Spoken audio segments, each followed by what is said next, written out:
Numa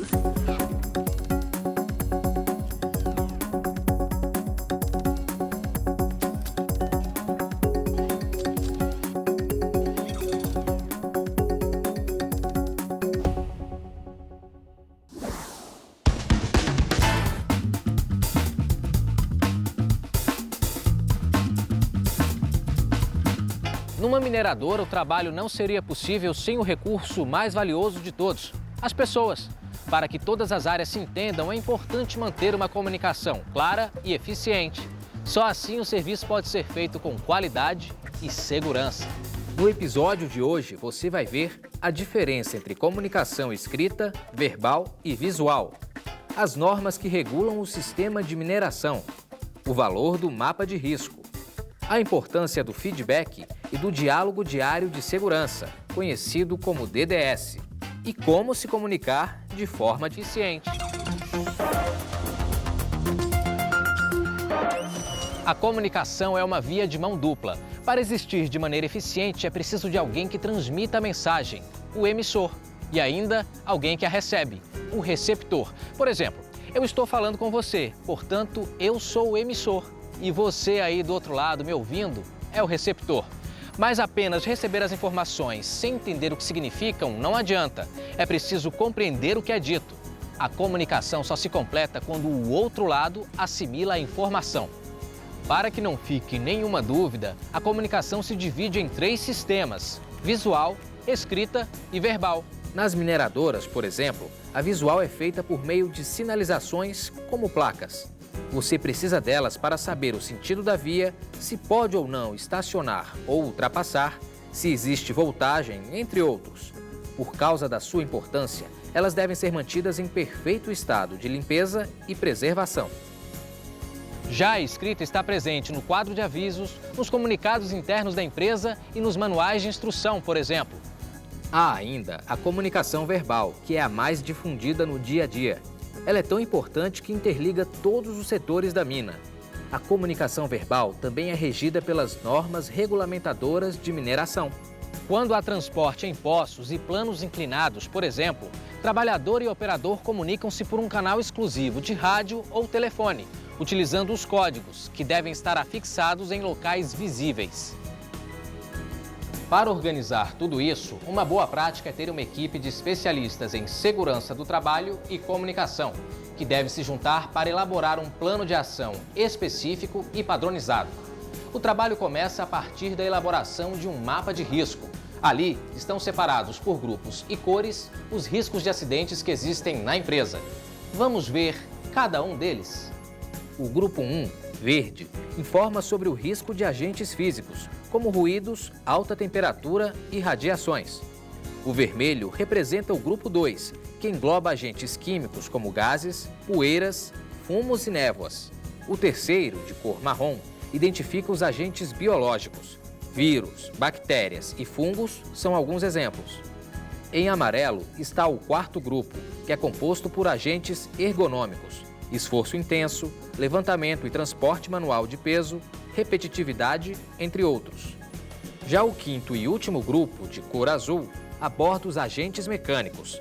São eles a eletricidade, máquinas e equipamentos sem proteção, ferramentas defeituosas, entre outros. No layout da empresa, ou seja, no desenho da planta, os riscos são sinalizados através de círculos com as cores citadas. Dentro deles deve estar escrito o nome do agente. A intensidade do risco é representada por tamanhos maiores ou menores desses círculos. A partir da elaboração do mapa de risco, é possível propor um diagnóstico mais adequado sobre a empresa. Mas você e seus colegas também colaboram com o processo. Eu estou aqui com a Karine Santos, que é técnica em segurança do trabalho da empresa. Karine, tudo bem? Tudo bem. Como o trabalhador pode contribuir com um plano de ação? São realizadas reuniões periódicas para a elaboração do documento.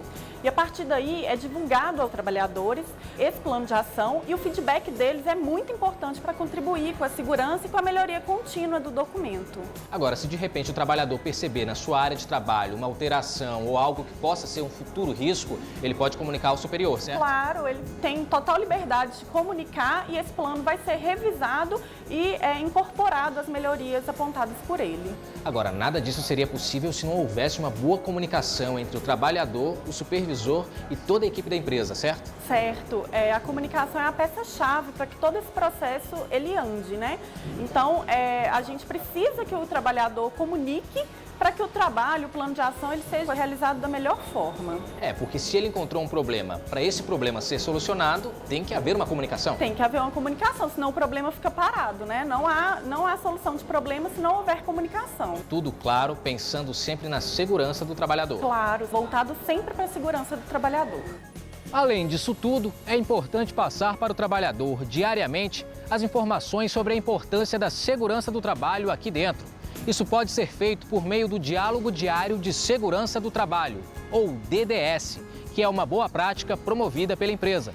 Nesses encontros, os trabalhadores são informados sobre as ações de SST que vêm sendo realizadas. Os assuntos abordam qualidade de vida, proteção e, claro, segurança e saúde. No caso da mineradora não possuir códigos de sinais padronizados, os trabalhadores devem usar códigos de sinais básicos, sonoros e luminosos. Esses toques indicam ações como parar, subir, descer, entrada ou saída de pessoas, velocidade, chegada de pessoas e emergência. Um toque longo, por exemplo, significa parar a atividade. 2 toques curtos significa que é hora de descer. Se houver alguma falha no sistema de comunicação, o transporte deve ser paralisado imediatamente e o setor de supervisão chamado.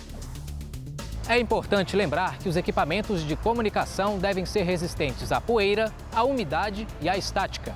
Agora, para reforçar essas lições, que tal ver na prática como uma comunicação eficiente pode te ajudar? Vamos supor que você esteja realizando uma atividade de perfuração e percebe que a broca está emperrada numa rocha. Caso seja um problema simples, estabeleça contato com o mecânico pelo canal de manutenção no rádio. Diga a ele, de forma clara e direta, qual o problema. Muitas vezes, as atividades aqui dentro são sensíveis e exigem a rápida comunicação. Por exemplo, a construção ou reforma de um túnel. Nesse caso, além da instalação de placas que informem os equipamentos obrigatórios e os possíveis riscos do local, a comunicação entre trabalhadores e base deve ser contínua. Para isso, o grupo que está se comunicando ativa a função de emergência no rádio.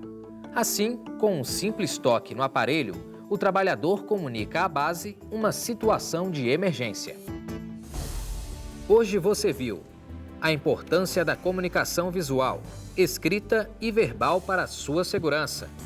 Como se realiza a leitura do mapa de risco, a importância do DDS e o sistema de comunicação em códigos. Continue acompanhando a série para mais dicas de segurança e saúde. Eu espero você no próximo capítulo. Até lá!